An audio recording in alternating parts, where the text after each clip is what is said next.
microphone is one really good friend of mine, the very good looking King Martin!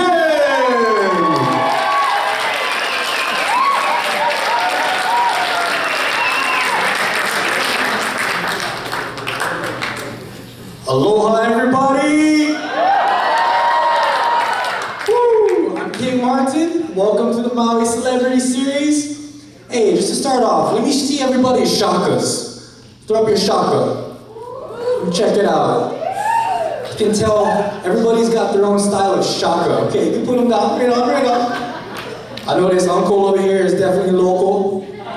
Shaka is super relaxed. Yeah. All the visitors, any visitors in the house? Yeah, I see you. Shaka is the classic tight shaka. Yeah. You ever notice? It's like the longer you live on Maui, the lazier your shaka gets. Yeah? It's like, man, I remember when I was 5 years old, my shaka was fully like 5-year-old status. Hey, how's it, uncle? Hey, auntie. Now mine is just like, look at that.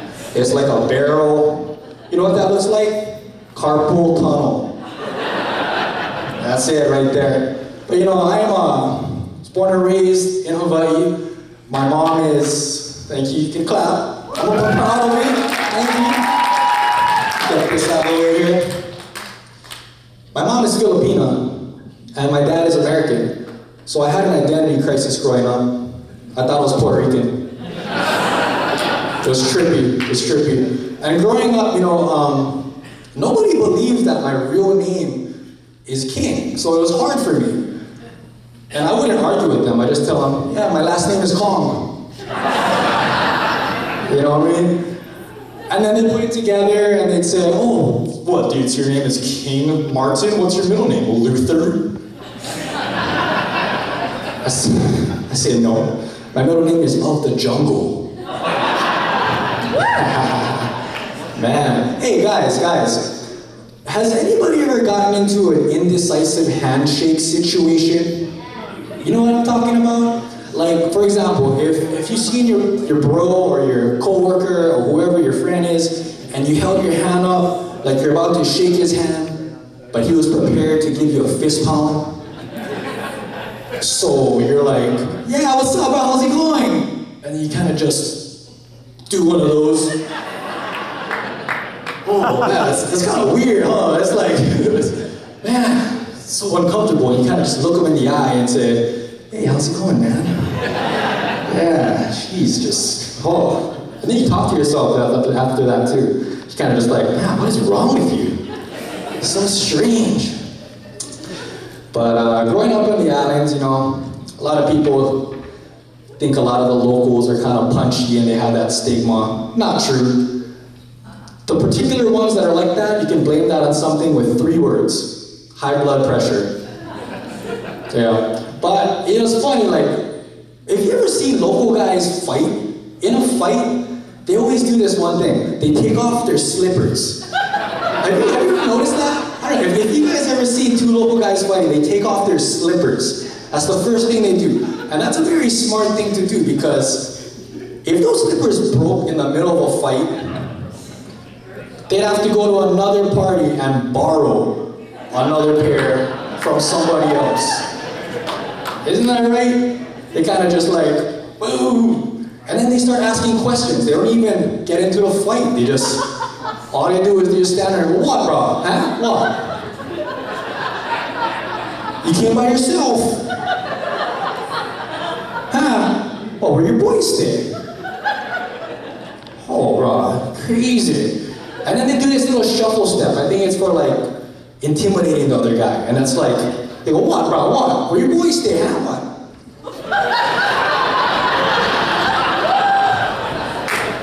It looks so strange. I can never take it seriously, too.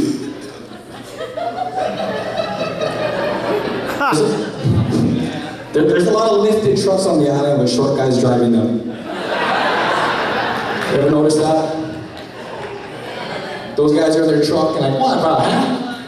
What you looking at? And they jump out and it's a broken ankle.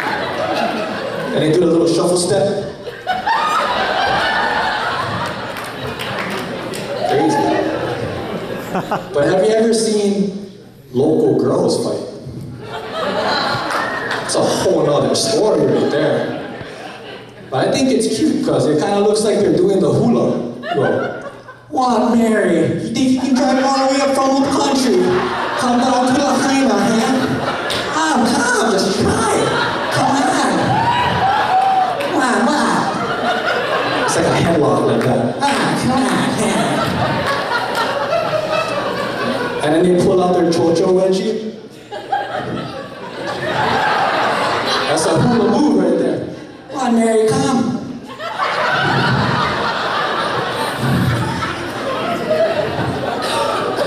Chocho wedgie. That's like it's almost like a new snack from Minute Stock, huh? Oh, what? You get manapuas? Yeah, but they get good potato wedges, but now, chocho wedgies, bro.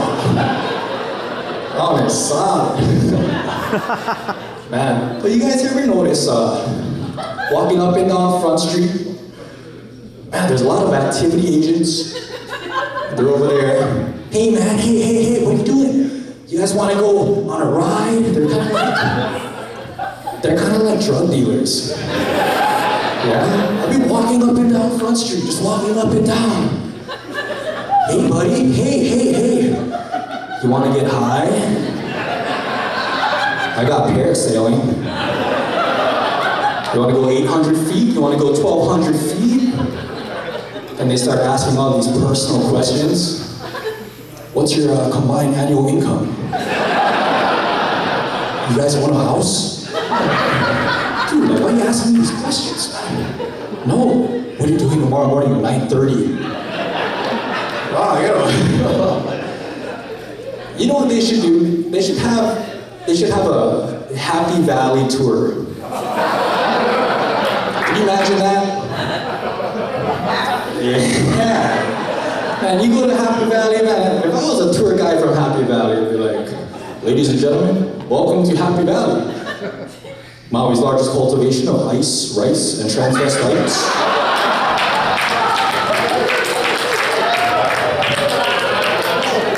Now, if you look over to your left, you'll see an iconic figure of Happy Valley. That is the Hall of Fame tweaker ho of Happy Valley for the past 20 years, Mary. Ladies and gentlemen, give it up for Mary. Yeah, that's Happy Valley for you. Man, you know, tourists ask the most strangest questions sometimes. I gotta say. You guys ever heard the ones like, what time does the rainbow come out?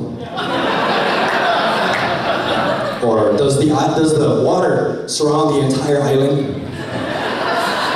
What? One time this lady asked me, hi, I'm trying to kill my husband by throwing him off a cliff. What's a good location? Black Rock, exactly. That's you know, you can't say no, you gotta give directions, that's your job. The guy wouldn't die, he'd just like fall 20 feet like, why you push me off? Man. But tourists act very suspicious when they're looking for weed though. They do that really, you know what I mean? Like, you can just be straight up with it if you're gonna ask for pakalolo. But coming up and being like, oh God. Hi, I'd like to make a dinner reservation. Hey, we're gonna get some weed around here. I mean, like, it seems like I've asked all the locals, and you look like a local. And I don't want to offend anyone in the local community. I guess there's a certain amount of code words that I'm supposed to be using so that I can get that green stuff. The guy at the pool told me to walk up to someone and tell him that I'm a mahu looking for boto.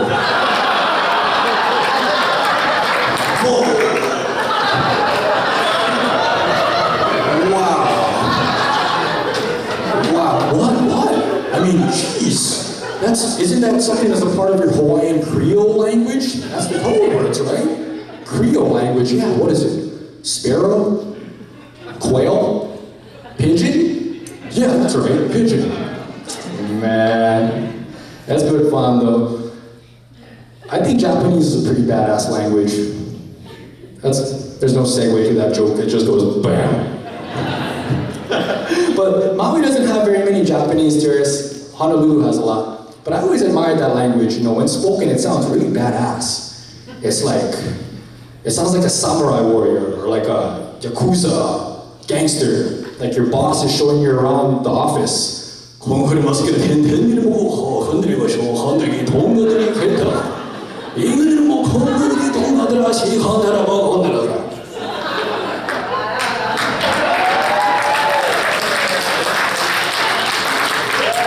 But then, you know, when they speak English, it's like complete opposite.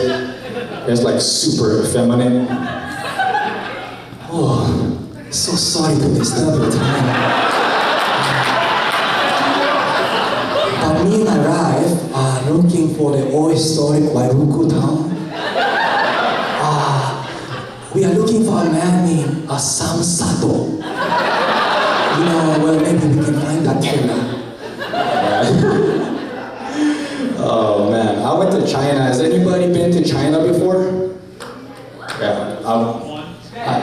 There's no really reason to go to China. Everybody's just like, I mean, it's a nice country. And I went to the airport, and I went a little bit farther than that. But I just remember though that the lady that does the airport announcements sounds so sexy. And she's like.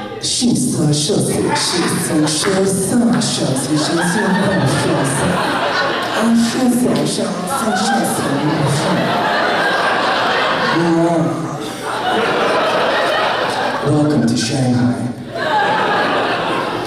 But the guys sound super angry.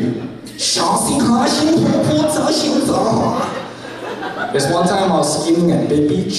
You guys know what skimboarding is? Yeah?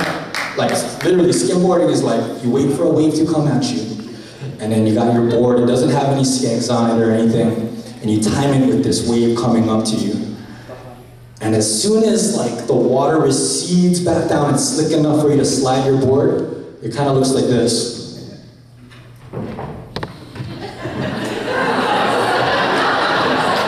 And then the wave comes and you kind of just hit the lip. Oh!